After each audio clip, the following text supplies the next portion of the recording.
Kung nakadumong pero wala sa kita. Dahil na mag-uban yun yung buhaunta, no? Nakadumong yan magkakita. Doon na ako kasi natian mo may ito. Ako, litawin ko din. Sabi nga, gusto ko akong masawa. Usara yun. Usara din, bilit kay kaghat. Karoon kay pakyas man may soon. Nasawa kong nalaga. Pakyas man. Pastila nga lihat na sinunap kay na may pagkabuk anak na masawa. Pagkabuk anak. Nakadumong pagkibunga.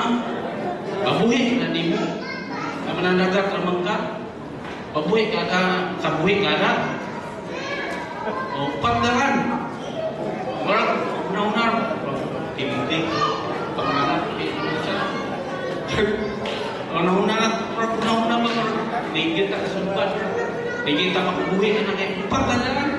Niya lang may asawa ng isa. Hindi. 5 na tanan. Oh. Kanya. Katapad to. Pero wakit pumunda ay mo sa Ginoo ito. Ay kumpag ito sa Ginoo. Bisan makaroon ng panahon na. Bisan na ako sa kalisdanan. Pero ang panalangin sa Ginoo, kailangan makikita kita nila ay kanina tamunda. Kayo man, kapag ipo'y tulog, gikan sa patay tulog, kalalugan mga isuon. Diba, panalangin? Ako ubangan, iyang mga anak, iyang mga manghod, napautismuhan pag yun. Bumay ka sa pagsangyaw sa Ebanghelyo. Kalingingon mga saan pag di pagkamusulti, Ebanghelyo ng kadaan. Maunay, ito sa Ginoo nato karong panahon. Sa material, murag tanaw ninyo mga isuon, murag apikigyon. Pero, tanaw ninyo mga isuon, ako mga anak, karon duha ka buok na magpuyo karon trini, sa pitiong mga isuon. Dili lalim, ang magastuhog na na. Ngayon lang ang asawa, kung maangal na siya, nakayaw maangal day. Gasto ba rin ka ng dili, iya sa pamatigas, Ginoo kanak ba? Ako singingan. Ay lang pagulbul. Ay lang pagulbul. Okay. Ang Ginoo maghatag na ito. Kaya wala na yung istorya kini. Wala na yung ato. Dili ta magkapangapon sa ito. Wala yung gumikan sa pagpugi na ito. Nahimusin sila ng anak.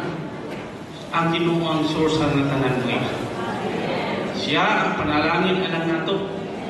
Usa ang Ginoo dili gyud nato matugkad. Nakakita ra kung bugan karon may isuon. Nga kini tanan kay payuna o panalangin ni Ginoo. Wala gyud ang Ginoo biya nato karon. Mao nang tuyok tong Ginoo, ingon bagay sila na diyahay ka. Kay mong anak sa karsudisod ka karon. Ang mataos ko sa kita sila, ayahay ka mahuban na imong mga anak. Mubalosan nimo. Mubalosan nimo. Pero ingon na sila nga pa kumangandoy na maputana. Ang akong ipangandoy ay gugma na sila sa Ginoo. Maura na ang akong ipangayo sa Ginoo. Kaya mahigugma na sila. Wala akong kinahanglan, palamusan ko nila. Kami nga kinikanan. Ang kinahanglan na mahigugma sila sa Ginoo. At ito karong mga panahon na mga Ginoo. Ang Ginoo kanunay ng panalangin mga Ginoo.